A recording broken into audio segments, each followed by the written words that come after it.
কাজের শুরুতে ইনশাআল্লাহ বলবো। 4 নাম্বার আমরা পাঠ করি আল্লাহু আকবার আল্লাহু আকবার লা ইলাহা। মাওলানা মাসুম তারিক। আমরা আল্লাহর প্রত্যেকটা হুকুমের কাছে আত্মসমর্পণ করব।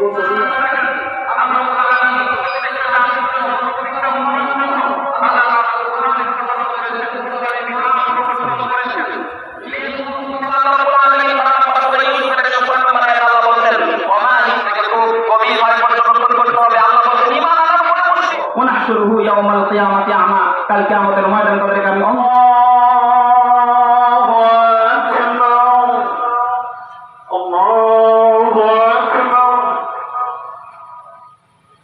سمع الله لمن حمده الله أكبر السلام عليكم ورحمة الله السلام عليكم ورحمة الله এতগুলি কোরবানি পশু 3 ভাবে পশু কোরবানি করা হয়। তো পাস করে আমার অবস্থা খুবই খারাপ, রক্ত পাস করে বডি কিন্তু মারুফাত হুসাইন আল্লাহু আকবার লা ইলাহা ইল্লাল্লাহ ময়দানে উপস্থিত। যেহেতু প্রতি বছর দুইবার আমরা নামাজ যখন শুরু করব,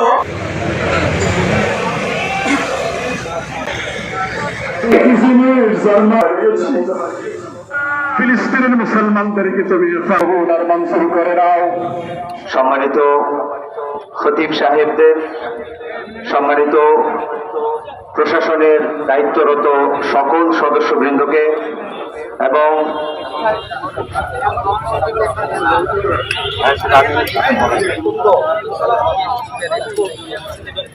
বাংলাদেশের বিভিন্ন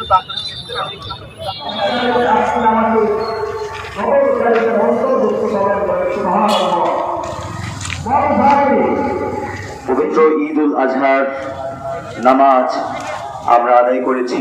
প্রতি বছরের মতো এবারে ঈদের জামাতে অংশগ্রহণ করে অনেক ভালো লাগে। তবে আসলে একটু আবহাওয়া জনিত কারণে একটু প্রবলেম হয়েছে, বাট এটা মানে নেওয়া যায়। কারণ হচ্ছে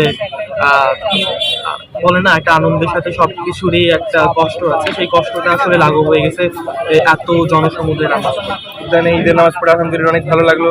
আমার বাসা হচ্ছে ঝিনাইদহে, আমরা সেখানে পড়াশোনার জন্য ঈদের জামাতটা উপভোগ করবো, এখানে একসাথে নামাজ পড়বো, এই জন্যই থেকে যাওয়া। ঈদের নামাজ পড়ে ভালো লাগছে। বড় ময়দান আমাদের দিনাজপুরের বৃহৎ একটা জামাত, এখানে নামাজ পড়ে ভালো লাগছে।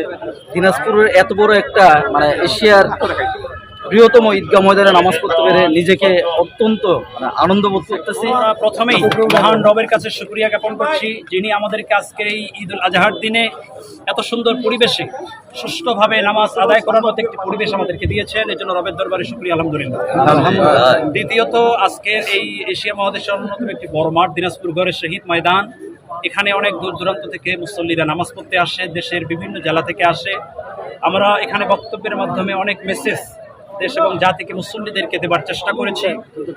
আমাদের দেশ, আল্লাহ সুবহানাহু ওয়া তাআলা এই দেশকে যেন সমস্ত ষড়যন্ত্র থেকে হেফাজত করেন এবং আমাদের এই শুধুমাত্র বাংলাদেশ নয়, বিশ্বের বিশেষ করে ফিলিস্তিন সহ বিশ্বের বিভিন্ন জায়গায় যারা মুসলমানেরা যেখানে নির্যাতিত নিপীড়িত, আমরা মোনাজাতে তাদের জন্য দোয়া করেছি, আমাদের দেশের জন্য দোয়া করেছি। ইনশাল্লাহ আগামী দেশ, আমাদের দেশ একটি সোনার বাংলাদেশ হবে, এই আশাবাদ ব্যক্ত করছি আমরা, এবং এটাই আমরা আল্লাহর কাছে দোয়া করছি। এবং এই কোরবানির যে শিক্ষা, ত্যাগের শিক্ষা, এই শিক্ষাটা আমরা অর্জন করে শুধু কোরবানির দিনে নয়, কোরবানির পরের সময়গুলিতেও আমরা যা ত্যাগের মাধ্যমে দেশকে ডেভেলপ করতে পারি। গরিব, মেহনতি এবং সাধারণ মানুষ আমরা যারা স্বাবলম্বী আছি, তাদেরকে সাহায্য করে আমাদের দেশকে যাতে ডেভেলপ করতে পারি, কোরবানি কিন্তু এই মেসেজ, এই শিক্ষাটাই আমাদেরকে দেয়।